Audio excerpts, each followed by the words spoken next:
Okey, bismillahirrahmanirrahim. Assalamualaikum warahmatullahi wabarakatuh. Alhamdulillah, kita bertemu lagi dalam podcast Fikrah dan Hujah, siri yang keempat dengan isu-isu yang lebih menarik yang menyentuh tentang kekeliruan, kecelaruan dan juga permasalahan yang melingkari umat di Malaysia dan seluruh dunia insya-Allah.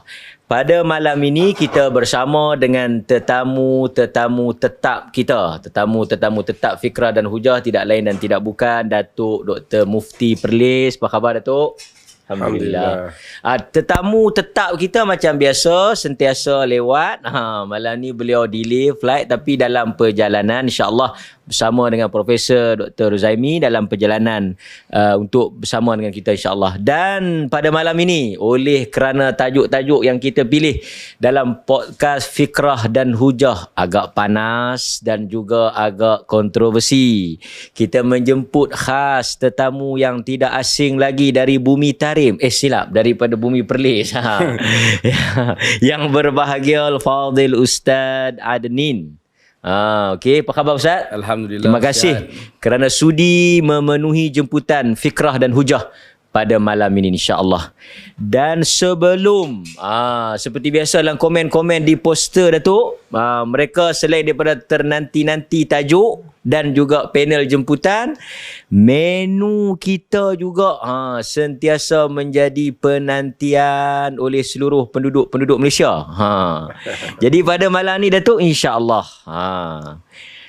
menu kita yang pertama. Ini untuk makluman semua. Nama apa tu? Mas Tawa. Bagi sebutan bergelok Mas Tawa. Kena buka sikit ada nampak? Kita buka sikit lah noh. Nampak tak? Alhamdulillah sampai dah Dr. Ruzaimi. Dr. Ruzaimi sudah sampai. Kata orang tua-tua umurnya panjang. Hadis tak tahulah. Dipersilakan. Okey. Assalamualaikum. Assalamualaikum warahmatullahi. Maaf lambat sikit. Jadi anda bukalah kerana dah cukup koram ni, anda tunjukkan sikit Mas Tawa. Mas Tawa ni okey. Makanan apa? Uzbek. Mas Tawa ni Uzbekistan. Kita minggu lepas Uzbek, minggu ni pun Uzbek ke? Pasal Dr. Ruzaimi kata dia masih boleh dengan Uzbek. Ya. Pencarian Uzbek dia belum sampai. belum dipermudahkan. Okey. Sampai makam-makam. Nak makan pun nak makam. Makam-makam di Uzbek. Ya, nampaknya permulaan juga sudah panas. Mas Tawa ni dia bubur nasi yang dimasak dengan rempah Uzbek. Tetapi oleh orang Melayu lah. Oleh Datin Hawa. Terima kasih Datin Hawa yang mengikuti kita secara live. Yang sentiasa memasak untuk kita. Tidak jemu-jemu. Okey. Dia kalau di Uzbek, Datuk kita makan dengan roti ya? Makan saja boleh. Makan roti. saja boleh makan roti. Dah makan Mas Tawa kan? Ya. Oh, jadi kita nak kena cari rempah dia ni kena Uzbek lah. Kita pergi Uzbek pula lah. Okey. InsyaAllah kita akan pergi bersama dengan Fikrah dan Hujah ni. Ya, Fikrah dan Hujah di Uzbek. Siapa yang nak ikut boleh lah kan? Boleh bagi nama lah, Tapi hubungi tiket saya. kena bayar kot. Kita boleh buat package. Selain daripada menziarahi kubur Imam Bukhari, kita juga boleh makan Mas Tawa. Kita boleh buka derma juga. Boleh bukan derma? Dia ramai juga yang sedang menantikan nombor akaun. Okey. Dia semua orang terlalu. Senang geng ustaz-ustaz ni. Itu juga boleh jadi tajuk minggu depan. Nantikan Fikrah dan Hujah. Okey Ustaz Adnin, sebelum kita nak lontarkan soalan, Ustaz kita Adnin dulu. Ustaz dah ada dulu, nanti dulu. Ana mempersilakan penaja utama kita pada malam ini daripada restoran Ashok. Yang terkenal dengan makanan Arabnya. Oh, Masya Allah. Jadi malam ni agak special kerana kita akan makan nasi telungkup. Telungkup. Maklubah. Maklubah. Geng Jordan kena kelubah. Okey, dipersilakan. Kita sebab kita nak demo terus. Jordan, Palestin. Demo daripada Daripada tuan punya restoran ni. Tuan restoran. Ya. Ashok Palace Kanga. Palace Kanga. Oh, Masya Allah. Demo. Nampak tu? Nampak ke tu? Nampak sekejap.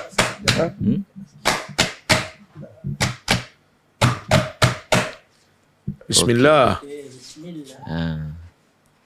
Masya Allah. Apa nama Paila? Paella. Ini Okey. kira apa? Seafood. Seafood. Oi, yang Makhluk cari kami seafood. nak meneruskan hujah tak boleh macam ni. Tak boleh lah, Rasa macam nak makan pula. Kalau semayang pun kena makan dulu. Cuma dia ada campuran tu antara darat dan laut, boleh ke? Oh, masya-Allah. Makan udang dengan makan udang boleh jadi topik tak? Ya. Laut semua. Masya Allah, seafood. Oh. Paella. Okey. Paella. Ui. Oh. Ekor sikit. Sementara kita nak habis pakai sejuk dah benda ni. Garnish. Okey. Garnish. Satgi. Dia tunjuk lah lepas tu kita makan Oh, kemudian. ni penonton-penonton ni dia tak boleh bau, tapi kami di sini ni dah memang sangat Menyengat baunya. menyengat di hidung-hidung kami. Macam mana kami nak berfikrah tak tahulah. Udang bakar ni. Udang terbakar. Udang terbakar. Ada tu apa tu? Seafood lah. Okey. Jadi oleh kerana kami semua tidak bermazhab, kami makanlah kan. Bukan tak pada mazhab. Bukan tak bermazhab. Tak terikat tu. Tak kira kata tak tak mazhab kalau. Tapi kita bukan Hanafi lah. Kita Ya. boleh makan. Okey. Masakan nasi kandang yang depa Hanafi tu pun bab makan Terpaksa keluar. Udang ni keluar. Dia berkeluar. Ada keluasan tu. Ada keluasan. Ada keluasan. Bab makan ni kena ambil yang luas sikit. Ada mustasnayat. Ada pengecualian. Okey, restoran Asyuk ni untuk maklumat semua, dia beroperasi di Bandar Kanga bermula jam 12.30 hari. Okey, semua boleh rasa lah. Memang dia sediakan maklubah ni. Saya ingat di Perlis restoran ni je satu-satunya yang ada sediakan nasi telungkup ni. Okey. Jadi makanan pun kita dah ada, panel-panel pun alhamdulillah dah bersedia. Tajuk kita pada malam ini seperti yang telah kita promosi awal Datuk, Habib, adakah keluarga Nabi? Dan sekarang ni dahsyat. Saya dengar petang tadi Nabi Sulaiman pun dah sampai ke Malaysia. Sulaiman mana saya tak tahu lah, akhlakan ke apa ke kan. Kan. Tapi sebelum ada kelainan podcast kita malam ni. Ada kelainan nanti kan, selain daripada makanan yang pelik-pelik dan eksotik ni, sebelum kita nak berfikrah dan berhujah, kita tonton dahulu sedikit sedutan video sebagai mukadimah perbincangan kita pada malam ini. Dipersilakan.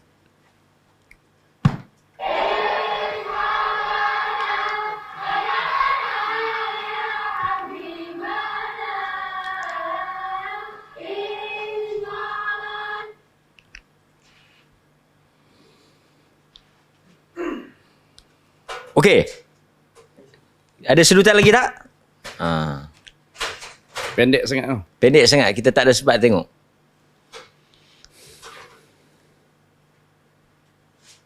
That person not able to taste the shoes of his breed can't give taste. I wasn't taught that the Sufism was perfect. I wasn't taught that. I doubt I'll never get into that. How the hell God never taught me that? Nah.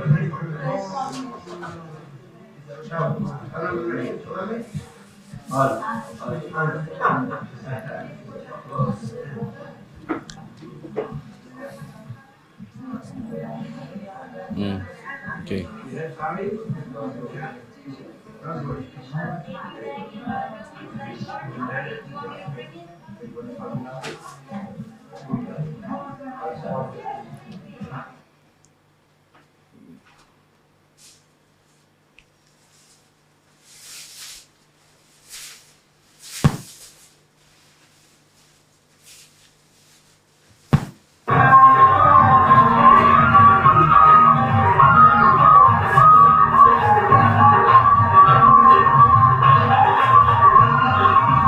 Wali ya. Tak pakai baju. Cucu kutuk. Cucu kutuk ni. Indul. Surabaya. Bakar bin Segaf. Nama dia Bakar bin Segaf. Ini yang tak pakai baju. Bakar bin Segaf bin Abu Bakar.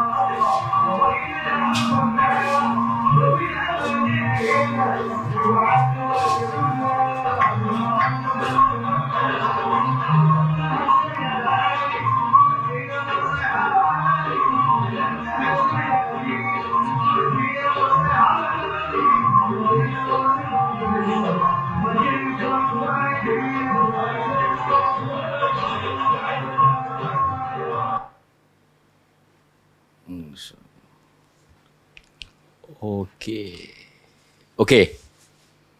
Okey, alhamdulillah kita telah tengok sedikit realiti yang ada dalam masyarakat kita tentang isu-isu yang begitu berat dan sangat serius lah saya ingat lah. Berkaitan dengan mungkin di sana ada unsur-unsur ta'zim, soal menghormati, tapi batasan itu agak-agak longgar.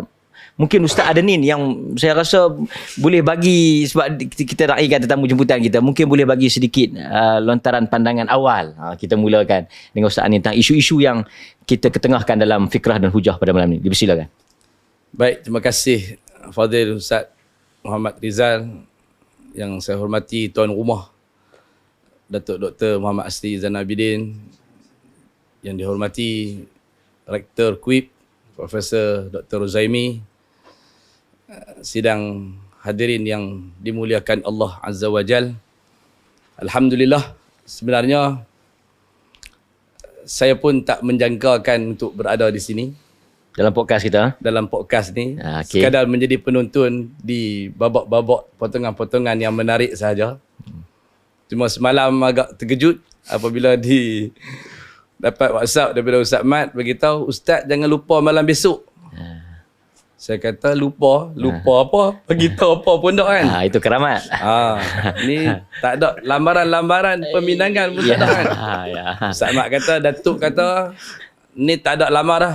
Ni mai-mai kita bagi menikah tu ya. Ya, nikah yang sah. Nikah yang sah. Dan tajuk yang dikongsikan tu memang berkaitan lah dengan perjalanan kehidupan saya sendiri sebagai seorang student ataupun pelajar yang menimba ilmu di kota Seribu Wali. Kota Tarim ni memang terkenal di seluruh dunia ni, dia dimasyhurkan dengan kota Seribu Wali, dan kita sering mendengar kisah tentang kota Tarim ni bukan sekadar alim ulama'nya, bukan sekadar agamawannya, asatizahnya sahaja yang mencapai maqam kewalian di sisi Allah Azza wa Jal, tapi katanya orang-orang di pasar pun semuanya wali-wali Allah. Jadi dengan sebab itu kita yang sangat berminat dengan kewalian dan taqarrub ila Allah ni, duduk di Mesir tu Datuk tak tenang. Asal tu mengaji duduk di Mesir, pengajian di tempat yang dinamakan dengan Itai Barud, tempat Al-Barudi. Tapi mengaji tak tenang dengan kisah-kisah kewalian di kota Tarim ni, maka kita mengambil keputusan untuk berkelana meneruskan sayembara ataupun pengembaraan ilmu kan. Kata ahli ilmu, nak jadi satu tokoh yang hebat ni dia kena banyak pengembaraan kan. Dr. Asri pun banyak pengembaraan, Dr. Ruzaimi pun ada pengembaraan kan. Imam Syafi'i pun ada pengembaraan ilmunya, Imam Ahmad Ibn Hanbal pun ada pengembaraan ilmunya. Jadi pun saya rasa saya pun tak maulah terlepas pandang untuk mencicirkan diri saya menjadi sebahagian daripada pengembara ilmu. Maka saya mengembara daripada Mesir, daripada Ardul Kinanah menuju ke kota Yaman sendirian. Seorang-seorang. Bagi tahu dekat mak saya, abang dah tak boleh dah nak meneruskan pengajian di Mesir ni. Rasa kalau balik tak tahu nak mengajak apa ni, tapi abang nak pergi Yaman. Mak saya kata kalau dah tak boleh nak mengaji di Mesir tu, balik je lah. Saya kata saya tak boleh balik. Selagi mana saya tak boleh mengajak kitab, saya takkan balik. Mak saya kata tak apalah, terpulanglah. Kalau yang tu yang abang nak, terbanglah saya sendirian seorang-seorang daripada Mesir ke Yaman, ke Sana'a Yaman, 4 jam perjalanan untuk mencari sebuah kota yang dihuni oleh Ahlul Bait. Habib lah. Ahlul Bait daripada keturunan Husain bin Ali bin Abi Talib, daripada jalurnya Sayyidina Al-Muhajir Ahmad bin Isa sampai kepada jalurnya Ja'far Sadiq bin Muhammad Al-Baqir bin Ali Zainal Abidin bin Husain bin Ali bin Abi Talib. Daripada anaknya yang bernama Ubaidillah, yang dikatakan berhijrah daripada Madinah ke Basrah, dan kemudian keadaan di Basrah juga tidak begitu baik untuk Ahlul Baitin Nabi, bermimpi bertemu dengan Rasulullah SAW. Ni cerita dah tu kan. Dan Datuk panggil suruh cerita, saya cerita lah kan. Bermimpi jumpa dengan Nabi SAW, maka Nabi mengisyaratkan untuk keluarga ini berhijrah daripada Basrah menuju ke Yaman. Dan perjalanan menuju ke kota Tarim, tak sampai di kota Tarim, perjalanan di tengah-tengah antara kota Seun dan juga Tarim, lebih kurang perjalanan 1 jam 45 minit. Maka wafatlah Muhajir ilallah di tengah-tengah di antara kota Tarim dan Seun. Anak dia lah yang nama Ubaidillah bin Ahmad ibn Isa ini, maka dia meneruskan perjalanan, sambung perjalanan ayah dia sampai ke Tarim. Sampai di Tarim ni menurut pengetahuan kita, taklah kata orang baru, orang lama. Kita tahun 2001 kita dah pijak kota Tarim. Penduduk pelajar Malaysia pun tak ramai lagi di sana. Penguasaan bahasa Arab pun insya-Allah bagus zaman tu kan. Jadi Ubaidillah dia masuk ke kota Tarim. Kota Tarim ni dia dah ada para masyayikh. Masyayikh ni Ustaz Ahmad yang ada dia punya sanad, dia punya syajarah tu sampai kepada para sahabah ridwanullah alaihim ajma'in. Sebab makam Abbad ibn Bishr, si khadam tukang angkat kasut Nabi ni, dia ada di Tarim. Jadi di si Tarim ni dia adalah keluarga Ba'abbad, keluarga Bafadal, keluarga Al-Khatib. Keluarga Al-Khatib ni balik jumpa Umar. Keluarga Bafadal balik jumpa dengan Abu Bakar. Keluarga Ba'abbad balik jumpa dengan Osman bin Affan. Jadi Ubaidillah ni dia masuk, dia perkenalkan diri dia di mihrab pada hari Jumaat. Dia kata, ya Ahlul Iraq, tolong perkenalkan aku kepada Ahli Tarim, siapa aku?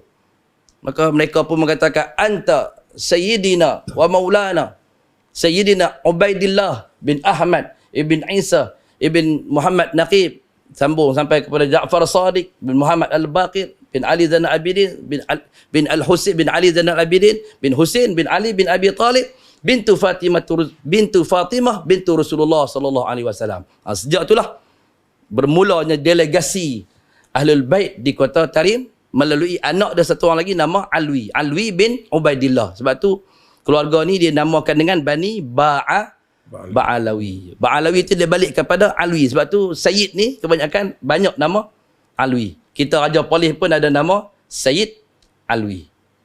Masjid kita Alawin ni dia balik kepada Alwi bin Ubaidillah bin Ahmad bin Isa Al-Muhajir ilallah ni. Tapi mereka yang mula mempopularkan Ba'alwi ni tentang gelaran Habib ni. Ya. Kemudian bermulalah kesinambungan perjalanan, kisah perjalanan Ahlul Bait di kota Tarim, sampailah berpecahlah keluarga-keluarga ni daripada satu orang yang digelar dengan faqih muqaddam Muhammad bin Ali Ba'alawi. Dalam syair Tarim kata Ali Abul Faqih, Alwi Ammul Faqih.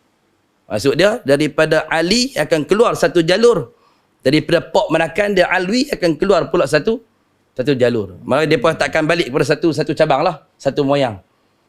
Ini kisah berkaitan dengan maknanya daripada sudut bersusur sarsilah, jalur yang kita lihat adalah kesahihan yang menunjukkan tentang pembuktian mereka adalah Ahlul Baitin Nabi sallallahu alaihi wasallam yang kita tak nafikan bahawa kita mencintai Ahlul Baitin Nabi sallallahu alaihi wasallam. Okey. Mukaddimah kan. Mukaddimah. Okey, jelas. Cuma saya nak mungkin kita pergi kepada Dr. Razami sikitlah kan. Pasal dia lewat kita denda dia sikitlah kan. Okey, kita tak ada masalah isu keturunan Nabi, Ahlul Bait Nabi. Memang itu sebahagian daripada keimanan Ahlussunnah wal Jamaah. Cuma kita tengok dalam sudutan-sudutan tadi, mereka yang mendakwa Habib, mereka yang mendakwa keturunan Nabi, kemudian dengan penampilan yang tak pakai baju, isap rokok, kemudian kaki mereka bila dilalu dicium, dipuja yang seakan-akan begitu. Dan kita nampak macam trend menggunakan gelaran Habib itu untuk sesuatu tujuan. Pandangan doktor?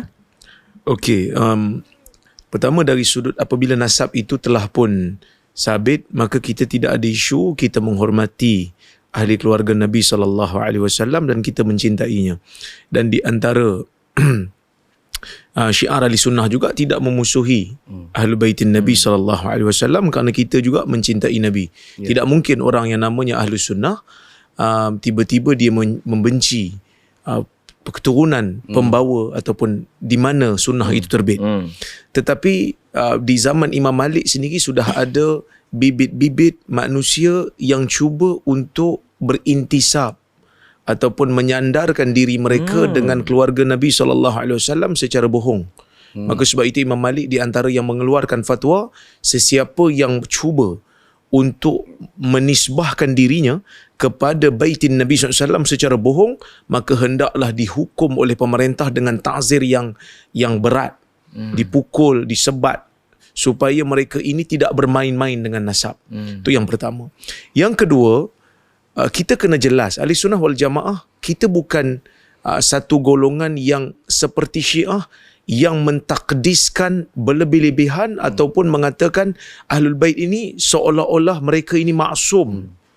Ya, yang mana Ahlul Bait merupakan manusia dari sudut mereka beragama, mereka seperti kita, mereka mukallaf. Dan ada di kalangan Ahlul Bait yang mulia dan ada di kalangan Ahlul Bait yang juga mempunyai masalah yang mana kita perlu berdakwah kepada mereka. Bahkan di dalam sirah Nabi SAW, kita ada Abu Talib yang tidak beriman dengan Nabi SAW. Kita ada, ya, dia adalah keluarga Nabi SAW, merupakan bapa saudara Nabi yang banyak berjasa. Kita ada Abu Lahab yang merupakan bapa saudara Nabi SAW. Tapi Ahli Sunnah wal Jamaah berpegang kepada satu konsep. Hadis Nabi SAW menyebutkan, man bata'a bi'i amaluh lam yusri' bihi nasabuh. Sesiapa yang amalannya lambat, amalannya slow, nasabnya tidak akan boleh memperlajukan dia. Jadi sebab itu bila kita tengok ada di kalangan sebahagian mereka yang jahil mengangkat golongan yang dikatakan sebagai ahli keluarga Nabi, walaupun kita lihat mereka itu bermasalah dari sudut akhlak, bermasalah dari sudut cara beragama, diangkat seolah-olah dia tu wali. Tadi pun kita tengok kan, orang yang diangkat isyak rukuk tapi dikatakan sebagai wali Tuhan, diletakkan Majzub ke apa? Majzub. Dikatakan. Jadi ini satu benda, satu fenomena yang bagi kita pelik. Jadi benda-benda yang seperti ini adalah benda yang pelik, benda yang tak sepatutnya didedahkan pada orang awam. Kita selalu sebut bila nak bincang tentang isu akademik, tentang isu ilmiah, ada hujah dan dalil. Kita nak cuba compare di antara mazhab dengan mazhab yang kita panggil sebagai fiqh muqaran. Ramai ustaz-ustaz kata memeningkan, mengelirukan. Tapi bila mana seorang yang didakwa sebagai keturunan Nabi, isyak rukuk di atas kursi, diangkat konon-kononnya dia adalah seorang wali yang majzub, kita jadi pelik. Kenapa benda ni diangkat sedangkan ini adalah mengelirukan? Sujud pada kaki orang-orang yang dianggap sebagai wali-wali Tuhan, sedangkan kita tahu sujud, bentuk sujud seperti itu sangat mengelirukan. Dia kata mungkin nak cium kaki je, tapi bentuk sujud itu sangat mengelirukan. Tabaruk. Jadi ini benda-benda yang sepatutnya kita kata sepatutnya disekat dan dihalang. Ada seorang Habib, saya ingat masih di Yaman juga, dikatakan dia ni hidup tanpa jantung. Tanpa jantung. Yang dengar tu tanpa akal. Jadi itu yang kita pelik tu kan. Dia bukan Habib, dia Syekh. Dia Syekh Muhammad Al-Hariri. Saya sempat jumpa. Jadi bukan Habib lah kan. Bukan. Tapi dikatakan dia wali. Jadi hidup tanpa jantung. Saya kata macam kita kena buat X-ray kot, tengok betul-betul ke dia tak ada jantung ke ada kan. Tapi yang percaya tu. Tapi orang boleh percaya. Orang yang percaya tu tak ada. Kan. Jadi letak je lah tangan dekat dada, kalau berdegup tu kira berjantung lah tu kan. Tapi manusia ni bila dah sampai kepada satu tahap yang taksub, apa saja yang diceritakan maka mereka percaya tanpa buat sebarang penilaian dan verifikasi. Tidak ada yang mustahil bagi Allah. Itu satu istilah. Tidak ada yang mustahil. Tidak bermakna benda tu kita boleh dakwa. Bila disebut tidak mustahil, maka dia kemungkinan. Ada atau tak ada. Nak memberatkan salah satu kemungkinan, mesti ada bukti. Tak percaya sudah.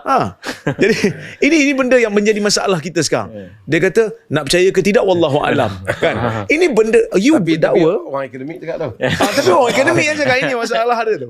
Kan? Okey. Sekarang ni kita kita dah sampai ke puncak ni, ke puncak fikrah kita yang kita nanti-nantikan. Fikrah Datuk Mufti. Datuk, macam mana Datuk melihat fenomena ni sebenarnya tu? Bismillahirrahmanirrahim.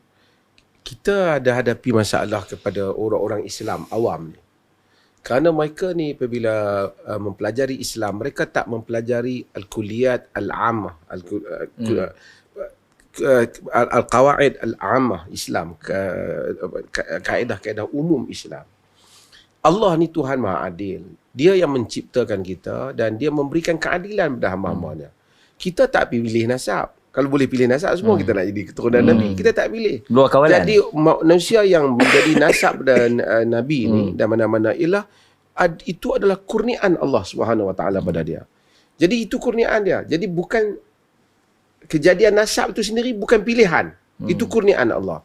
Kalau Allah menilai manusia hanya berdasar pada nasab, nanya kita. Pasal kita tak pilih yang itu. Itu dahulu kita kena faham. Dan apabila kita faham itu, kita kena faham juga bahawa manusia yang mulia di sisi Allah, macam Quran kata, inna akramakum indallah atqakum. Orang yang paling mulia di sisi Allah di kalangan kamu ialah orang yang paling bertakwa. Itu kaedah yang Allah Subhanahu Wa Taala tak supaya kita tak afras. Kalau tidak, aku nanya kalau hang untung jadi keluarga Nabi, aku dah Tuhan tak pilih. Mana aci macam tu. Supaya kita tidak rasa hal itu. Maha adilnya Allah Azza wa Jalla. Dan kemudian Allah jadikan dalam semua. Tadi Dr. Rozami baca hadis yang Nabi kata man batta'a bihi amaluhu lam yusra' bihi nasabuhu. Dalam sebahagian riwayat man abta'a bihi, kan. Siapa yang nasab dia amalan dia slow, amalan dia tak memberansangkan, nasabnya tak boleh mengangkat dia. Bahkan sejarah Islam, sejarah manusia Allah buktikan lebih dahsyat daripada tu. Nabi Nuh alaihi salam. Anak dia. Dia kata, faqala rabbi innahu innabni min ahli. Ya Allah, ni anak aku di kalangan keluarga aku. Daripada keluarga aku. Wa inna wa'dakal haq. Sesungguhnya janjimu benar. Wa anta ahkamul hakimin. Tapi Allah kata apa? Innahu laysa min ahli. Innahu amalun ghairu salih. Dia bukan anakmu. Dia bukan dikira amalan salih. Jadi Allah kata, itu artinya anak Nabi sendiri pun tidak memberi manfaat. Walaupun sebahagian cuba riwayat, sebahagian tafsirkan dia ni sebenarnya bini dia berzina dengan orang lain. Sebenarnya itu bukan anak, mustahil lah. Kata Ibn Abbas, Allah lebih cemburu untuk menjadikan nabinya tidur dengan penzina. Jadi maksudnya, tapi apa pun menunjukkan anak itu tidak dapat untuk mengangkatnya. Maksudnya ketua bapa dia tak dapat untuk mengangkatnya. Bapa Nabi Ibrahim alaihissalam, kan? Azar. Juga. Walaupun cuba untuk dikatakan bukan bapak dia. Cuba dikatakan pak saudara dia. Cuba dikiaskan dengan Abu Talib dan seumpamanya, kan. Tapi bahkan dia cuba beristighfar untuk pak saudara dia, tapi tak diterima. Kan. Wa idh qala Ibrahimu li abihi Azar. Ketika Ibrahim kata pada bapanya Azar. Ini semua contoh, dan kita akan pergi nanti contoh-contoh yang lain. Ada isteri Nabi. Isteri Nuh, isteri Lut. Kalau kita ikut kaedah, kalau kita faham hal ini, nasab semata-mata tidak mengangkat manusia. Tapi yang mengangkat apa? Apabila amalan soleh dicampur dengan nasab yang baik. Itu. Dia simple saja untuk kita faham alil baik ni. Macam ni. Kalau kita suka pada kawan kita, sayang pada kawan kita, kita sayang sungguh pada dia. Lepas tu dia mati. Kita jumpa anak dia. Dia berkenan, saya ni anak kawan baik ustaz. Ya ke? Kita sayang semua kawan. Mustahil kata, bapa hang aku suka tapi hang aku meluat. Dia mustahil lah. Tak masuk lah. Tak masuk akal lah. Artinya kita tak suka betul. Sangat-sangat tak begitu suka pada bapa dia lah.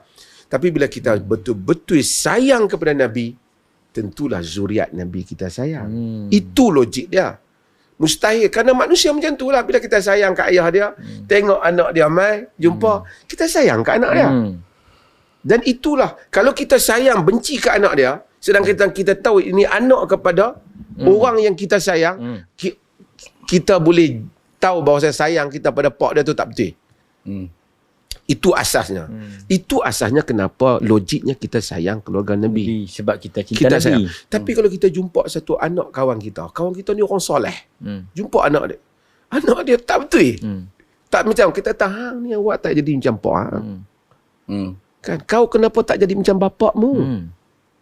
Kan bapakmu sekian mengajar begini-begini. Kemudian setelah kita tahu kemanusiaan yang Allah cipta dalam diri kita, baru kita datang pada dalil.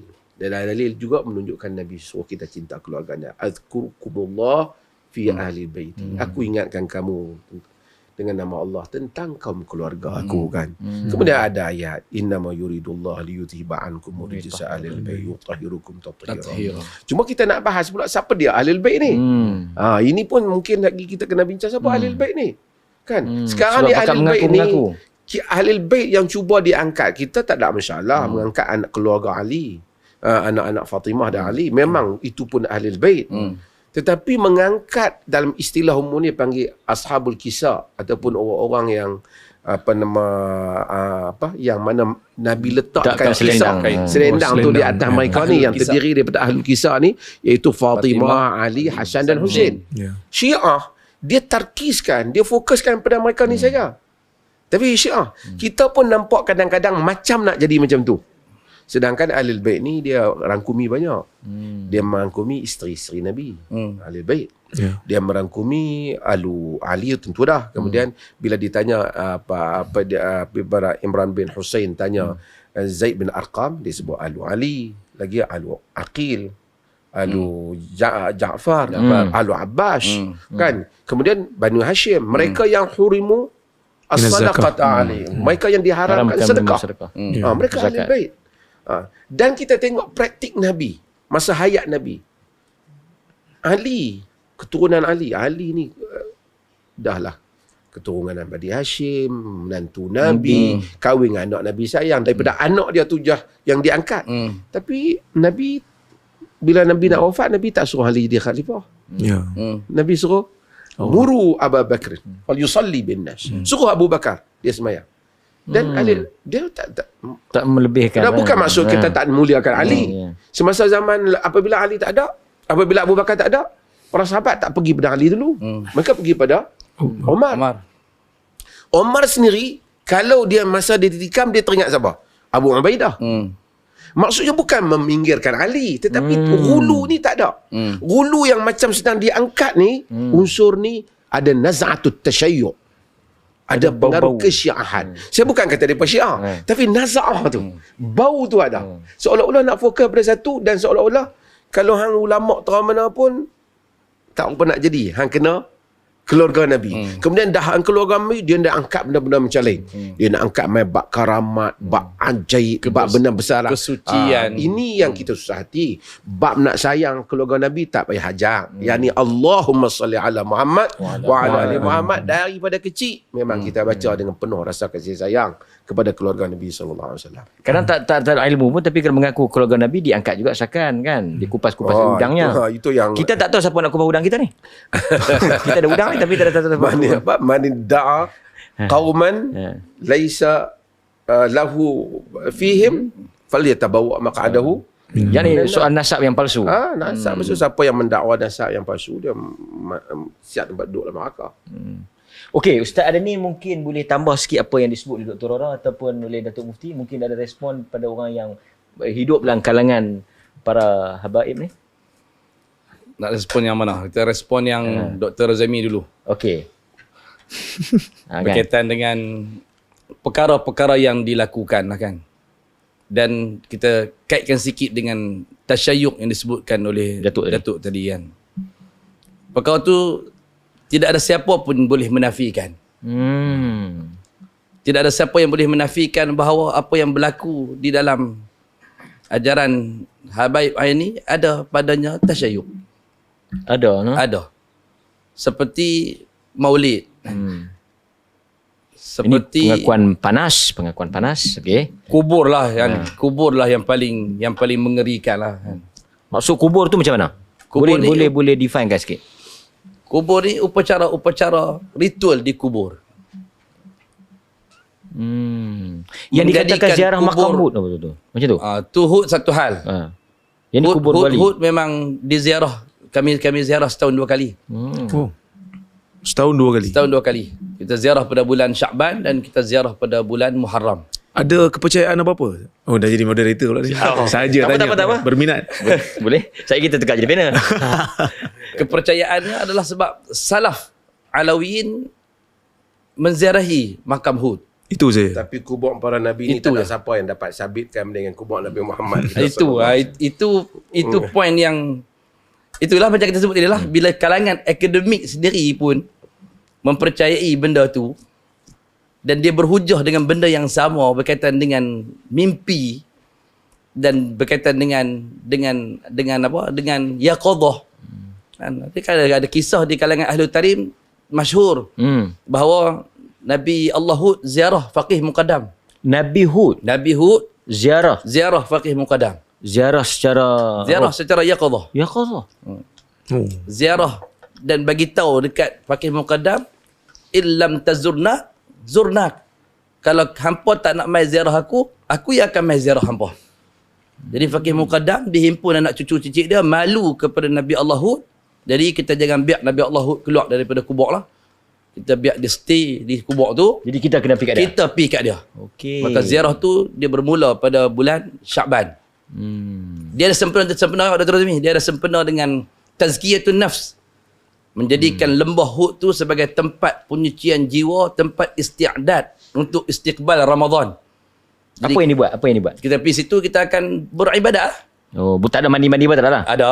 Itu sungai tu kita kata untuk pembersihan badannya lah. Okey. Tapi Tak ada kepercayaan- ada kepercayaan ke tak? kepercayaan. Sungai Hud dikatakan nahar min nahril jannah. Kata orang tadi. Oh. Sungai Hud tu adalah satu sungai daripada sungai-sungainya syurga. Tapi yang menariknya adalah siapa yang boleh verify Ya. itu adalah kubur Nabi Hud. Itu yang pertama.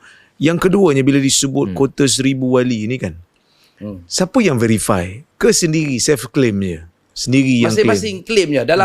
Dalam kelompok Alawiyin, mereka claim hal yang sedemikian. Di atas sesuatu perkara yang berlaku yang juga tidak ada siapa yang boleh verify. Dan tidak ada siapa yang boleh verify perkara tu. Dan Hud tu dijadikan sebagai tempat untuk bermunajat, tempat untuk bagi salam dan sebagainya, tempat untuk memang kita akan Bermunajat artinya pergi berdoa di situ. berdoa di situ, kita akan sembahyang di situ, kita akan buat maulid, tepuk kompang di situ. Dia macam saya kalau anda tengok macam dia macam ada majlis ni untuk ahli ni kan, keluarga ni. Ya. Ni keluarga, semua keluarga macam dapat habuan Dapat habar masing-masing. Dia panggil dia ada ziarah. Ziarah untuk Dia ada keluarga ziarah dapat. hari pertama, ziarah keluarga Balfaqih, nanti ada ziarah keluarga Idrus, supaya semua orang kira dapat habuan lah. Kira macam tu. Tapi tak apalah, masing-masing akan ikut. Last sekali ziarah keluarga Syekh Abu Bakar bin Salim. yang kita tertarik ke Maulana Abul Hasan Ali An-Nadwi, dia pun daripada keluarga Said, dari keluarga Nabi. Dia tulis kitab tentang Al-Murtada, kitab yang terkenal tentang Sayyidina Ali. Dulu anak buat master kitab tu lah. Maulana Abul Hasan Ali An-Nadwi, bahagian belakang tu dia sebut tentang masalah keluarga Sayyidina Ali. Tapi di antara ciri ahli bait ni, tadi sebut Ali Zainal Abidin. Ali Zainal Abidin itu Ali bin Husain, yang dikenal dengan Zainal Abidin. Antara ciri mereka ni tak menzahirkan diri mereka di kalangan orang ramai supaya dikaitkan dengan keluarga Nabi, supaya orang hormat mereka sebab itu. Oh. Di antara ciri dia, di antara akhlak dia. Mereka Dia tak pergi mengaku. dia tak ma'akala dirham ma'akala biqarabatin Nabi sallallahu alaihi wasallam dirhaman wahid. Tak Maksud makan. dia tak mau makan apa-apa benda disebabkan dikaitkan dia dengan kerabat Nabi. Maksudnya tak ada ambil apa-apa kesempatan. Itu disebut oleh Ibn Kathir dalam Al-Bidayah wa Nihayah. Jadi maksudnya tak mau, bila orang nak bagi dia tak mau. Kalau nak kaitkan aku dengan keluarga Nabi, bawa anak angkat aku tak mau. Jangan diangkatkan. Demikian itu adalah ciri-ciri mereka yang awal. Hatta Al-Husain bin Ali, dia sendiri dinasihati oleh Abu Sa'id Al-Khudri, Ibn Abbas supaya tidak keluar pada Yazid. Maksud suasana itu tidak wujud. Patut kalau orang nak tabalkan, agungkan. Masa tu para sahabat dah, Nabi tak ada, mereka kena angkat Al-Husain bin Ali lah, Sayyidina Ali semua kena angkat. Tapi suasana itu tak berlaku. Semua orang sayang keluarga Nabi. Itu no doubt. Tetapi yang sedang kita tengok ni, ini kebelakangan ni terjadi. Suatu yang tak dapat nak difikir pada akal yang waras. Dan apa yang Datuk sebut tadi tu, macam Ali Zainal Abidin tu, ada satu kisah kalau salah boleh diperbetulkan. Waktu orang mandi jenazah dia tu, ada kesan lebam di bahagian belakang. Kerana duk angkat barang. Kerana pada tiap-tiap malam dialah yang akan mengagihkan gandum di setiap rumah fakir-fakir miskin, di setiap di lorong-lorong Madinah. Dan lepas daripada pengebumian Ali Zainal Abidin bin Husain, orang tak tahu siapa dia yang duk bagi. Siapa dia yang duk bagi apa? Duk pergi letak gandum di tiap-tiap rumah ni. Sehinggalah selepas kematian Ali Zainal Abidin, baru orang tahu esok tu dah tidak ada lagi gandum di hadapan rumah fakir-fakir miskin di lorong-lorong Madinah. Sehingga orang tahu, orang yang memandikan jenazah tu dapat tangkap. Aku ada nampak kesan lebam di atas bahu Ali Zainal Abidin. Ini menunjukkan bahawa dialah orang yang mengagihkan makanan ataupun gandum kepada fakir miskin di lorong-lorong Madinah. Itu juga hikmah kita tengok kenapa keluarga Nabi tak dapat zakat tu. Supaya orang tak kaitkan keluarga Nabi mengambil keuntungan daripada agama. Daripada nasab. Nasab tu kan. Sebab tu maka dia haramkan zakat. Kan keluarga Nabi termasuklah Banu Hashim, termasuk tadi yang kita sebut tadi semua kan. Bahkan apabila Al-Husain makan, Nabi korek balik daripada mulut dia sebiji tamar tu. Macam tak ada keistimewaan. Bukan maksud supaya hampa jangan kata kami ni mengambil ruang kesempatan kerana Nabi ni bawa agama untuk kepentingan dia dan keluarga dia. Itu dia isu yang nak diangkat. Tapi sekarang ni kalau kita buat benda macam ni, kita sayang keluarga Nabi. Itu ada isu. Tapi kalau kita angkat sehingga orang jadi keliru seolah agama ni dia mai kepentingan nasab macam Syiah angkat. Orang kalau baru masuk Islam dia susah nak faham tu. Dia kata Islam ni katanya adil untuk semua. Tapi akhirnya satu orang tu dimuliakan hanya kerana keluarga dia, bukan kerana dia angkat isu yang lain. Bukan kita kata keluarga dia tak mulia. Kalau dia amal soleh keluarga Nabi pula Allah, tak ada lah kita Al-Ra'si wal-Ain. Harap kata Al-Ra'si wal-Ain lah kan. Macam Nabi Jordan dulu. Dalam kelas lah, waktu belajar, ada seorang syekh ni, dia mengajar hadis. Hebat lah mengajar hadis di Jordan tu. Jadi masa dalam kelas, ada seorang sahabat anak duk tanya, dia kata, Syekh, betul ke Syekh keturunan Nabi SAW min Ahlul Bait? Dia kata, kenapa tanya? Dia kata, tak, ada terbaca. Dalam satu makalah dia kata Syekh ni keturunan Nabi. Dia kata, ya, saya daripada jalur Husain. Kenapa tak bagi tahu kami? Dia kata kan. Maka Syekh menyebutkan pada waktu tu, dia kata saya ingin dikenali kerana sumbangan saya pada agama dan ilmu. Bukan hanya semata-mata kerana keturunan dan nasab. Jadi nak bagi tahunya, ada di zaman ni golongan yang masih lagi tidak begitu berbangga-bangga dengan nasabnya, sedangkan tak ada apa pun nak dibawa. Sebab kadang-kadang kita pun heran juga.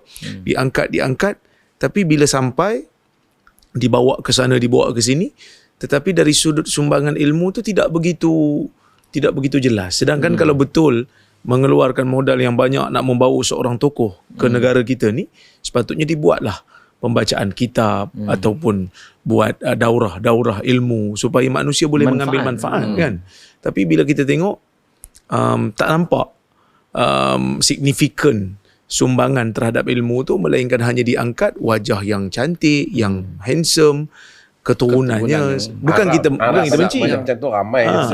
Iyalah, harap memang ramai lah yang hidung mancung ni kan. Tapi dah orang kita baru tengok. Kadang-kadang dia buat terkejut. Dia kata Allah macam melihat Rasulullah. Jadi itu yang kadang-kadang kita rasa macam kita kena ubah cara penilaian dan cara fikir lah. Dan kalau kita kira macam keluarga Nabi, kita kena undi Syed Saddiq lah kan. Sudah untuk. Saya terfikir juga kan. Syed dia ramai kan. Jadi jangan Syed Penang. Syed Penang yang Syed yang tak betul dah lah. Kemudian ialah kadang-kala tak tahulah dia orang ni bila dakwah ni keluarga Nabi dibawa, diangkat, kononnya. Padahal di depan mata kita yang ada jalur macam ramai. Ada keluarga dia Raja Perlis pun keluarga Nabi. Keluarga yang jelas. Raja Jordan Hashimi. Keluarga Nabi. Kan kita hormatlah, tapi adakah berarti apabila mereka ni telah jadi kedudukan tu, mereka keluarga Nabi, mereka tak boleh dikritik? Tak boleh dikritik. Sayyidina Ali pun ada para sahabat berbeza pendapat dengan dia. Bukan semua pendapat dia yang dia bagi pada Omar dan ni diterima. Ada mereka. Ini maksudnya penghormatan lain. Kita sayang ke anak kita. Itu cerita lain. Kita sayang kepada keluarga Nabi.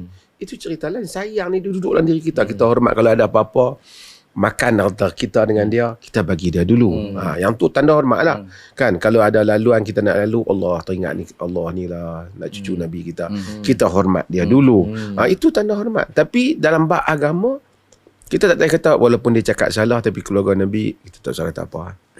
Yang tu Kalau tak ada. Fatimah mencuri pun kita Padahal Nabi kata walau saraqat Fatimah tu bintu Muhammad Laqata. la qata'tu yadah. Cuma sekarang ni Datuk, kan kita nak pergi sikit lah ni. Kalau kita tengok awal tadi mengaku keturunan Nabi Muhammad. Sekarang tak ada. Keturunan Nabi Ibrahim tu kita ni. Jangan dibuat main-main. Nabi Ibrahim. Kan? Saya pun baru konturah ke apa. Sebut pun takut tak tersilap ni kan. Tak apalah kalau tak percaya tak pulang. Kan? Sebab saya tengok Dr. Zaimi ni dia banyak sikit respon. Kita minta dia respon sikit lah konturah-konturah ni. Macam dia berminat sangat. Memang ada disebut dalam kitab-kitab sejarah tentang Qantura ataupun Qaturah. Yang merupakan pasangan Nabi Ibrahim alaihi salam. Tetapi kita kena tahu bila ada rujukan, tak semua rujukan itu boleh kita terus terima tanpa kita buat penelitian. Jadi sebab itu waktu ada satu video dia macam tersilap membaca menterjemahkan sanad, kita tegur.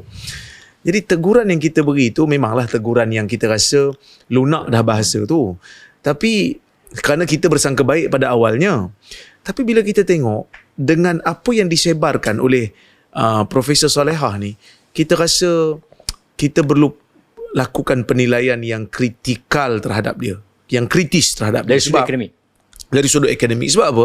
Sebab perkataan yang begitu mudah pun dia sudah salah terjemah. Jadi sedangkan dia profesor dalam bahasa Arab. Jadi sebab itu Betul ke dalam masalah? saya tak pasti, tapi di UIA itu dikatakan beliau adalah dalam bidang bahasa Arab. Dia terjemah salah. Tapi terjemahan yang simple. Simple Arabic. Bukan subkulisan. Saya tak tahulah. Sebab orang yang belajar bahasa Arab yang simple ni, haddatsani ghairu wahid min ahli al-ilm. Bukan sekadar satu orang yang bercerita pada aku daripada kalangan ahli ilmu. Itu pun salah terjemah. Bagi saya ini merupakan satu kesalahan yang fatal lah bagi seorang akademia yang ingin mengkaji dalam manuskrip ataupun dalam rujukan bahasa Arab. Persoalan yang kedua adalah, kalaulah qaturah itu memang wujud, ada qaturah ke ada, tetapi kita perlu buktikan yang kedua pula kaitan dia dengan Melayu. Kan? Katanya Melayu qaturah ni ni dalam bahasa Arab. Kita daripada qaturah lah. Tidak ada bukti setakat ini. Yang kita bagus nak dengar ni, berbangga-bangga. bila disebut tentang Timur ni luas. Jepun pun Timur. Kan? Rusia pun sebahagiannya Timur. Jadi sebab itu kita kata, sebelum kita nak buat apa-apa dakwaan, pastikan betul-betul. Sebab bila benda ni dah tersebar, dia susah nak repair. Melainkan akan ada orang yang akan percaya. Sebab itu kami di KUIP ni, kita dah jemput dah. Kan, Pusat Islam Ustaz Rosfan minta pegawai kami Diskusi. untuk berhubung dengan wakil Prof Solehah ni. Tapi beliau kata, mula-mula dia katakan, saya dimaklumkan lah, beliau MC sampai 20 lebih Disember. Tapi kita bagi ruang, bagi tarikh. Bulan 1 pun tak apa, yang penting mai. Tapi dia kata dia menolak lah. Tapi saya kata pegawai tu sebab dia kata dia sibuk, pegawai dia kata dia sibuk. Jadi saya kata bila-bila masa yang dia free, mari. Sebab apa? Sebab bila kita dah berani buat dakwaan, maka kita kena berani mempertahankan dia. Kita tak boleh kata, siapa nak percaya, percayalah. Siapa tak nak percaya, tak apa.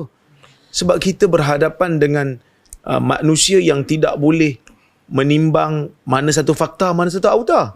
Bila maklumat telah diletakkan di hadapan orang awam dengan dakwaan, bukan hanya sekadar membangkitkan kebarangkalian, tetapi dia buat, Bukan melontarkan persoalan, tapi satu kenyataan. ya, satu kenyataan yang seperti itu, maka kita terpaksa untuk memanggil beliau untuk berhujah. Dan ini merupakan satu bebanan bukan hanya kepada beliau, tetapi kepada UIA juga.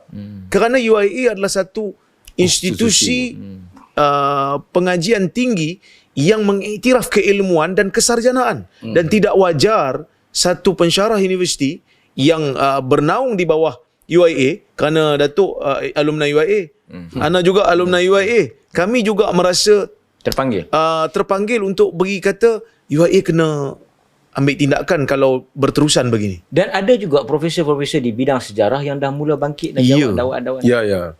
Tapi yang kita pelik ialah ramai pula peminatnya tu. Yang peminat ni sebab apa? Sebab ni pertama ada berapa banyak sebab lah. Ya. Antara sebabnya kadang-kala orang ni dia macam tidaklah dia nak berbangga-bangga dengan kita Melayu keturunan Nabi Ibrahim. Seolah-olah macam sesuatu, pertama benda tu tak tahu apa bukti dia. Kedua, dia jadikan itu asas untuk kebanggaan diri dia. Padahal kalau betul-betul dia nak berpasti, dia dakwa satu benda. Saya cadang dia dakwa kita ni keturunan Nabi Adam. Memang confirm. Orang tak ni dah. Tetapi bila dia dakwa Nabi Ibrahim, kalau kita tengok dalam Tabari semua, Qaturah ni dia punya tafsiran kebanyakannya pergi kepada orang Arab di Palestin dan di Syam. Dan ada sebahagian dakwa pergi kepada Afrika, whatever lah. Tapi macam puisi Arab kata, laisa fata man yaqulu kana abi walakinna al-fata man qala another. Kan bukanlah orang muda, orang yang nak berjuang hebat tu orang yang kata bapa aku dulu sekian orang. Kan dia sebenarnya kerana diri dia. Dan kita kena tahu Quran sebab tu kita pentingkan tasawur Islam ni menerusi Quran dan sunnah. Lepas pada tu kita pergi pada benda-benda yang bersifat juz'i ni. Quran kata apa? Daraballahu mathalan lilladzina kafaru imra'ata Nuhin wa imra'ata Lutin kanata tahta 'abdain min 'ibadina salihin fakhanatahuma falan yughniya 'anhuma min Allahi syai'a wa qila adkhulan nar ma'ad dakhilin. Allah bagi contoh isteri siapa? Nuh dan isteri Lut. Kanata tahta abdain min ibadina salihin. Mereka itu berada di bawah dua hamba kami yang saleh. Fa khanatahuma. Depa khianat pada mereka. Tidak memberi apa-apa manfaat hubungan mereka dengan suami mereka. Kan? Nak tunjuk kemuliaan tu bukan itu saja, kan? Bukan tu. Dikatakan masuklah mereka kedua-dua dalam neraka. Kemudian Allah kata apa? Wa daraballahu mathalan lilladzina amanu imra'ata fir'aun. Allah bagi contoh orang beriman kepada isteri Firaun. Allah bagi contoh kepada orang beriman siapa? Isteri Firaun. Suami dia teruk. Suami Firaun paling teruk. Tapi Allah kata apa? Iz qala rabbi ibni li 'indaka baitan fil jannah. Ketika dia berkata, iz qalat, wahai Tuhanku, buatlah rumah di sisimu di dalam syurga. Maksudnya tak usah kisahlah kau isteri siapa, kita keturunan siapa. Yang penting kita saleh. Tapi itu tidak diangkat oleh orang yang tak faham. Dia nak angkat benda yang tak pasti. Padahal benda yang dia boleh pasti menggerakkan kita semua jadi saleh. Kita dimuliakan. Arab dahulu Umar kata apa? Nahnu qaumun a'azzana Allah bil Islam. Fama nabtaghi al-'izzata bighairi ma a'azzana Allah. Azallana Allah. Kunna adallat qaumi. Dalam sebenarnya kita dulu kaum yang hina. Fa'azzana Allah bil Islam. Allah muliakan kita dengan Islam. Tapi bila kita dulu kadang-kadang kebangkitan Islam era 70-an 80-an dan lebih bagus. Fikrah dia lebih jelas. Fikrah dia kita dimuliakan dengan Islam. Sekarang ni cerita Islam, agama Rabbani, syumu semua dia tak naik dah. Dia duduk main cerita ni. Kita ni keturunan Nabi Ibrahim. Bersungguh-sungguh. Okay, let's say betul kita keturunan Nabi Ibrahim. So, jadi apa? nak buat apa? Arab keturunan Nabi Muhammad. Palestin kena ada bom daripada gelap tak buat apa pun. Buat apa semua ni? Untuk apa semua ni? Nak pukul kompang sampai bila? Untuk Macam doktor beritahu tadi kan. Saya setuju untuk 60-an, 70-an. Kita mengajak kat polis ni pun ramai. Orang polis pun boleh faham kita cakap kan. Dulu tahun 60-an, 70-an pernah dengar tak Yahanana? Dulu tahun 60-an, 70-an pernah dengar tak tajuk Haul? Memperingati kematian sekian dan sekian dan sekian. Maulid sekian dan sekian. Maulid Akbar ke Grand Maulid ke apa. Tak pernah dengar. Tapi mutakhir ni mungkin tahun 90-an pun tak ada lagi. Tak ada lagi. Ini awal 20-an pun tak ada lagi. Ni tak kemudian ni. Kami balik lah. Geng kedua. Tapi di sebalik semua benda ni, ada tak token yang untung? Ada. Saya tak mau tuduh siapa, tapi siapa yang duduk pengikut mereka sendiri pun boleh fikir apa yang kita kata ni. Hampa tengoklah keliling environment hampa tu, siapa dia yang duk kutip betul atas semua benda ni. 60-an, 70-an, 90-an. Ada capal? Tak ada. Tak ada. Ada capal? Capal kaki ada, capal kepala tak ada. Tapi, capal sepanjang jalan, semua dengan syal, dengan ridok, dengan kepih, dengan kicik baju. segalanya. Dah jadi industri. Ada company, The Capal. Tak, sekarang ni kita dengar pelik-pelik dah ni. Nabi Sulaiman punya besi lah. Ya. Apa ni, apa Tadi buat yang bahtera. ada tu apa? Habib tu kalau sekiranya dia tak mahu, malu. dia boleh kata padam ke api neraka jahanam pun akan terpadam api neraka jahanam. Cuma dia malu kat Allah Ta'ala. Cuma dia malu pada Allah Ta'ala, dia tak kata. Allahu Akbar. Bukan. Ni ada rakaman yang diedarkan dan pengikut tu berasa bangga. Allah. Padahal itu against kebesaran. Apa yang kita nak angkat kemuliaan dan kebesaran Nabi Allah Ta'ala ni, dia jadi tak jadi bab tu. Dia jadi hari demi hari membesarkan kebesaran Syekh di dalam diri. Macam kisah makan Nabi Hud kan. Dulu tahun 2000, makan Nabi Hud tu, keadaan masakin sekeliling bukan sebanyak hari ni. Tapi selepas 20 tahun, hanya di atas satu kenyataan seorang Habib, kalau tak salah Habib Alwi bin Syihab, menyebutkan man bana baitan fi Hud, bana Allahu lahu baitan fil jannah. Zaman yang hafal pula. Siapa yang buat rumah? Siapa bina satu rumah di Hud, maka Allah akan bina bagi dia rumah dalam syurga. Hari ni orang, saya rasa orang Malaysia pun ada pergi buat pelaburan untuk buat rumah di Hud, untuk dia nak pergi duduk pada bulan Syaban ataupun pada bulan Muharram. Dan fadilat ni disebarkan di Kota Tarim tu. Dia tersebar. Sekarang ni orang Malaysia ada yang pergi Mekah dan umrah haji pun tak rasa tak puas lagi tak pergi situ. Ya. Balik kena ziarah kali. Kena ziarah. Dan ada kami jumpa dengan orang yang balik daripada Yang di Yaman. airport tu?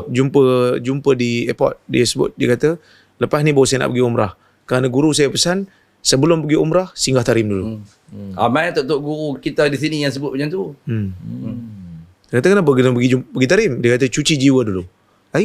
Pergi umrah tu bukan untuk cuci jiwa. Kemukafiratu ma bainahuma kan? Disebut dalam hadis. Artinya benda yang adalah hadis umrah kepada umrah memadamkan dosa kafarat, dosa apa, semua tu tak menjadi berbekas dalam hati mereka. Sehinggalah mereka pergi ke tempat yang mana mimpi kata itulah tempat terbaik.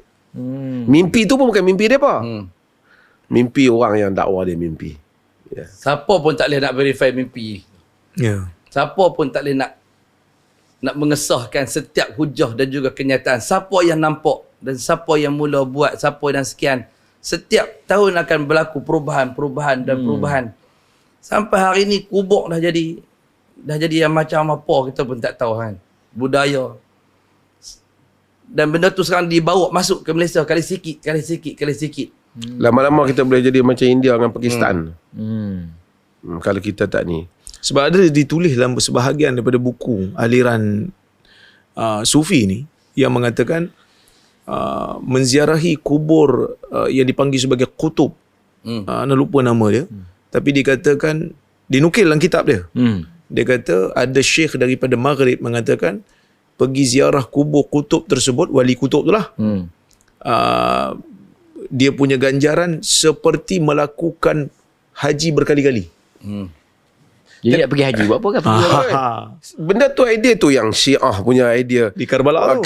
Pergi Karbala 10 kali haji, 100 kali haji, 1000 kali haji. Dia berkembang macam tu pasal dia dah tak perlu dalil, dia hanya perlukan mimpi. Dan dia membesarkan tokoh-tokoh ni dengan buat cerita karamah yang kita mengaji pondok dulu pun, saya pun ada pergi pondok juga. Memanglah ramai anak-anak murid ni dia suka cerita tentang keajaiban Tok Guru ni kan, tak apa. Tapi kadang masa tu taklah melampau sangat. Ni dia jadi macam melampau. Tunjuk ayam hidup. Kan? Dan kemudian anak murid ni dia telah memandulkan akal pada orang yang mereka ikut Nabi pun masih bertanya, ya Rasulullah, hadhi manzilatun anzalaka Allah, kan dalam hadis Hubab bin Munzir. Walaupun hadis tu ada sikit sanad, tapi yang pentingnya ialah sahabat yang masih ikut Umar bin Khattab bila berucap pun ada orang bagi tahu dia. Kalau sekiranya kau salah, aku akan perbetulkan. Hatta Abu Bakar pun. Tapi bila mai tengok ni, Habib tak pakai baju dengan pakai cucu kutub cucu kutub apa isap rokok. Duduk terkangkang macam ni. Sepatutnya kalau kita kasih kat dia, kita sayang kat dia, kita kena simpan dia elok-elok. Rawat dia elok-elok dalam bilik. Bukan bawa keluar. Tapi ada video tu nak tengok sehingga masa dia tidur dengan isteri dia kot. Depa duduk keliling lagi duk tengok dia. Duk tengok ke sufi apa? Tak tahu kewalian dia lah kot. Sampai waktu ke katil dia tidur. Yalah tak ada lah dia buat apa-apa, tapi maksudnya sampai ke situ. Yang sebelahnya wife dia. Tapi kemudian dia berjalan dengan keadaan macam tu, letak pacak kaki dengan pakaian yang tidak betul aurat. Macam tu pun pengikut masih lagi duk kata ini apa? Fikrah yang tak masuk yang huluk macam ni apa punca dia tu? Kerana tak suka ditarik. Dan manusia ni dia cenderung kepada dia suka jarang manusia jalan syaitan ni, kata Syekhul Islam Ibn Taimiyah, dia sama ada terlalu melampau ataupun terlalu longgar. Dia salah satu ifrat dan tafrid. Sebab tu Nabi sendiri duk larang benda ni kan. Duk larang benda ni, la tutruni kama ataratin nasara. Jangan kamu melampau pada aku macam orang melampau Nasara melampau Isa bin Maryam, pada Isa bin Maryam. Nabi larang. Quran sendiri, kenapa Quran sendiri tunjuk cabaran orang apa? Musyrikin kepada Nabi. Wa qalu lan nu'mina laka hatta tafjura lana minal ardi yanbu'a aw takuna laka jannatun min nakhilin wa 'inabin wa tufajjira al-anhara khilalaha tafjira aw tusqita as-samaa'a kama za'amta 'alaina kisafa aw yakunu laka baytun min zukhruf aw tarqa fi as-samaa' wa lan nu'mina liruqika hatta tunazzila 'alaina kitaban naqra'u qul subhana rabbi hal kuntu illa basyarar rasula. Kan? Mereka kata kami tak beriman dengan kamu wahai Muhammad sehingga keluar. Sehingga keluar lan nu'mina laka hatta tafjur, keluarkan mata air di Mekah tu. Atau kau ada kebun kurma dan anggur yang di tengahnya mengalir sungai-sungai. Ataupun kau bagi langit berkeping-keping turun kena kepala kami, timpa kepala kami. Cabaran-cabaran. Ataupun kau ada rumah yang dihias dengan perhiasan yang hebat. Ataupun kau naik ke langit, kami tak beriman kau naik langit sehingga kau turun kitab yang kami baca. Apa Nabi jawab?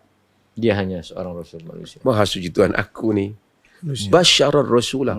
Manusia yang Tuhan lantik jadi rasul. Aku tak boleh buat benda ni. Sebab apa? Kalau Nabi boleh buat hari tu, kita susah nak berdakwah dah. Orang nak cabar kita. Tapi bila mari yang generasi yang ni yang dikatakan keturunan Nabi dan selain daripada keturunan Nabi, wali-wali, mereka ni cukup dahsyat. Boleh terbang sana, terbang sini, benda ni, benda Karamah ni. Mereka mengubah tabiat agama Nabi. Mereka ubah tabiat agama Nabi. Lain yang Nabi suruh sampai, lain yang dia pun cerita. Sampai kan ada sebahagian daripada wali yang dia pun cerita, bila tengok ada satu orang nak meninggal dunia, sian punya pasal, kumpul ramai-ramai, berapa nak bagi umur kat dia? Boleh sedekah umur, transfer. QR code. QRP dah ada masa tu. Tapi benda tu dalam Naqsyabandi ada Dr. Razimi. Naqsyabandi. Ya. Naqsyabandi okey jika mendapati syariat. Kisah dalam satu speech Syekh Hisham selepas daripada kemangkatan almarhum Syekh Raja Ashman, Syekh Hisham ada sebut berkaitan dengan masa tu Syekh Nazim sedang sakit. Dan cara untuk nak rawat Syekh Nazim tu ialah Pi bagi seorang sikit. Syekh Hisham sedekahkan dia punya sisa umur dia untuk Syekh Nazim. Bentuk Syekh Hisham dia mangkat awal. Sebab tu dia Naqsyabandi ni dengan Syekh Raja memang luar biasa dia punya getaran jiwanya. Tapi itulah nak cerita sedekah macam tadi lah. Nazim Haqqani ni dia pernah sebut yang Raja Ashman tu akan dilihat semula, akan kembali apabila Mahdi datang. Maksudnya ada video yang memang kita ada video tu. Jadi sebab itu bila kita tengok ada fatwa yang cuba membenarkan dengan syarat ni, kita nak tanya juga jawapan-jawapan kepada apa yang disebut dalam Mufti Perlis yang sangat detail tu, yang bervideo, bukan hanya sekadar ada kitab yang sebahagian kata tak ada SBN tu. Tapi sebenarnya kitab tu memang daripada transkrip daripada kuliah-kuliah dia yang ditranskrip oleh orang yang memang kita dah berhubung dengan mereka. Ada video-video juga yang menyebutkan tentang benda tu, tak dijawab. Tapi fatwa dibuat, boleh diamalkan selagi mana tidak bercanggah dengan akidah. Ini bukan fatwa.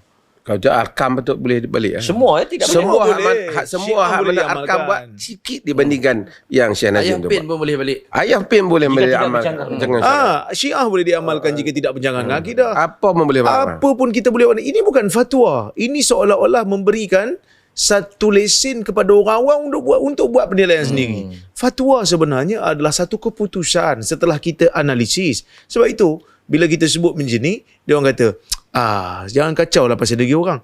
Kita komen tu pun yang pertama atas dasar ilmiah. Yang keduanya, wilayah persekutuan ni kan kita berada dalam persekutuan. Jadi bila wilayah persekutuan, maka kita pun ada hak untuk berbicara. Kerana fatwa persekutuan, negeri kita berada dalam persekutuan. Betul. Satu lagi, dengan cara dia buat macam ni, dulu kita bincang hal ni.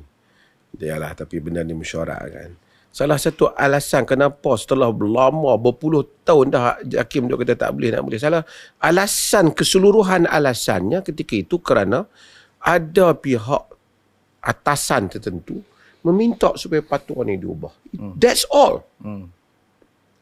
Dan sehingga saya ingat ada satu mufti kata, saya setuju, dia kata, kita ni berfatwa bukan kerana ada sekian-sekian orang besar. Kehendak di mana yang kata suruh kita ubah fatwa. Fatwa berdasarkan ilmu. Tapi dia kata, semua orang dah ni nak kita kena raih kalau. Itu yang jadi macam tu. Jadi sebab itu kadang-kala yalah, Kesian dekat umat lah. kesian kat umat. Dulu saya tak kata siapa-siapa, termasuk diri kita sekali lah. Umum lah. Tapi jangan buat satu benda yang tak mahu kata ulama syuk apa kita ni kan. Tapi na'udzubillah kan, scholars for dollars tak boleh kan. Scholar for dollars. Tokoh untuk duit. Yang tu bahaya. Pasal apa? Pasal jawatan ni kalau nak buat macam lain, dia tak boleh sambung. Yang tu lah. Yang tu yang kita tak mahu. Bahaya. Dengan satu tanda tangan yang kita beri, kita telah mengatakan satu benda yang karut, yang sesat, dibenarkan dan orang faham. Mungkin kita letak caveat, kita letak selagi mana tidak bercanggah dengan akidah. Tapi orang awam faham macam mana? Dibenarkan. Ini yang Sebab kita takut. dia memang dimulakan dengan dibenarkan. Ya. Jadi Jadi sebab letakkan itu pula sebagai tarikat yang muktabar, pernah diamalkan lah apa dan sebagainya.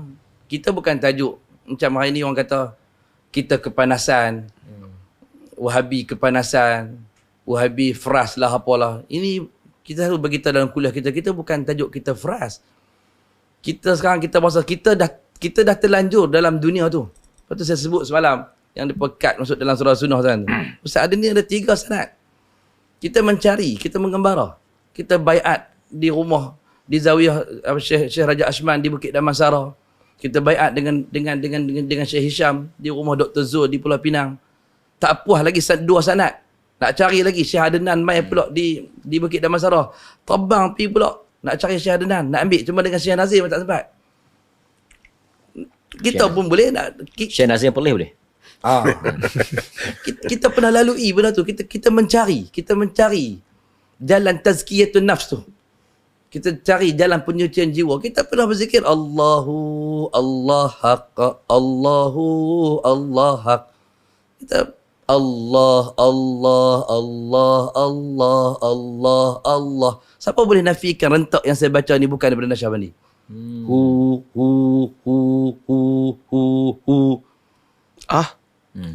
Yang aliyah tak ada. Aliyah tak ada. Lepas tu kita ada selawat. Kita mula dengan Bismillahirrahmanirrahim. Orang suka macam doktor sebut. Orang ni dia suka entertainment.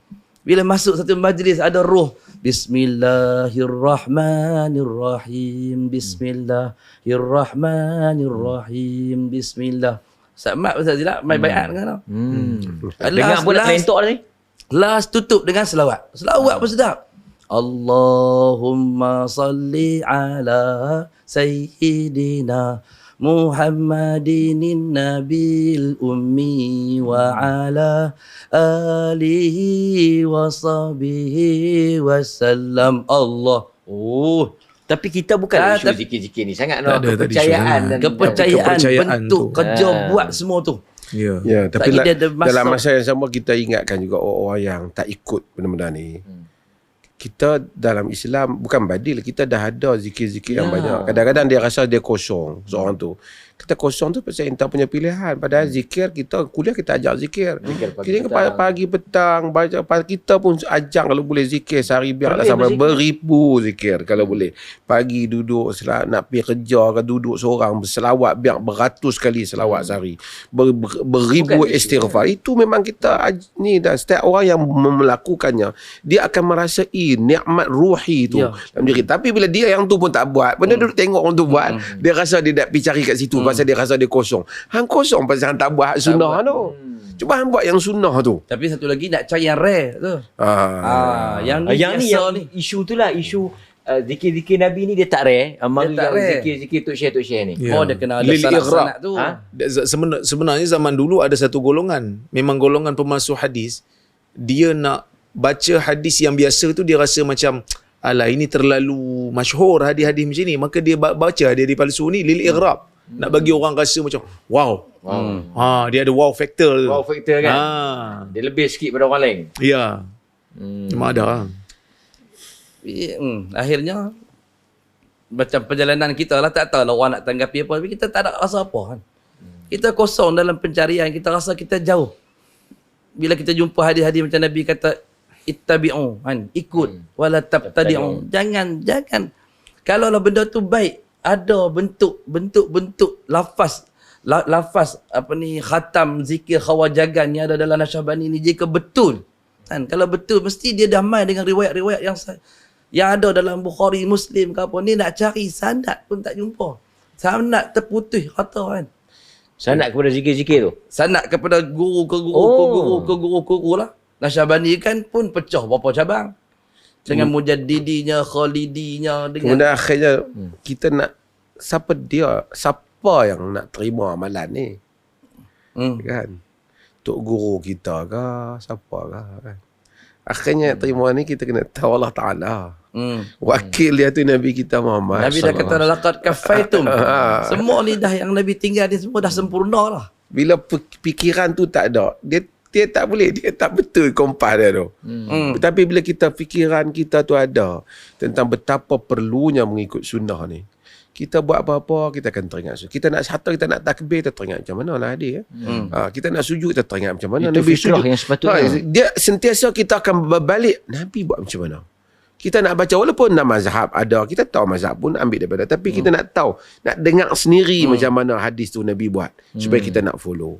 Tapi bila yang tu tak ada, dia duk cari tok guru ni buat macam mana? Oh, kena ikut dia. Tok guru ni tengok buat macam lain pula. Dia tak tahu, dia dalam pencarian yang tak kesampaian sehingga akhir hayat dia. Tapi kalau dia tahu akhir matah dia ialah pencarian dia itulah Rasulullah, dia insya-Allah dia tak kelabu. Cuma sebelum kita nak akhiri topik yang panas ni, oleh kerana kita semua adalah berdarah Nabi Ibrahim, seorang pejuang kan. Ni kita tengok sekarang ni masyarakat Malaysia agak kendur dengan isu Palestin ni, Datuk. Sedangkan Palestin ni dekat dengan Nabi Ibrahim kan, dekat dengan para anbiya kan. Dan Perlis, alhamdulillah, mungkin Datuk boleh respon sikit, telah membatalkan dan telah menangguhkan semua acara-acara hiburan sebenarnya tahun baru kerana bersama dengan solidariti Palestin ni.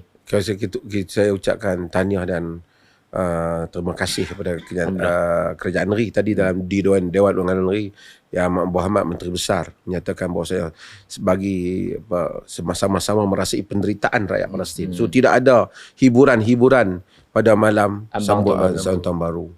Dan kita Perlis ni alhamdulillah sejak peperangan awal itu dah 2 bulan lebih dah.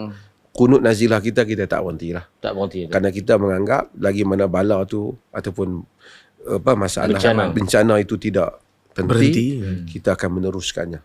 Apa lagi ada, apa kita tak boleh buat sekarang ni, melainkan kita doa pada saudara-saudara kita, at least orang yang semayang subuh, semayang zuhur, semayang asar, semayang maghrib, dengarlah juga ayat Perlis ni, perkataan Allah mansur ikhwanana al-mujahidin fi Palestin.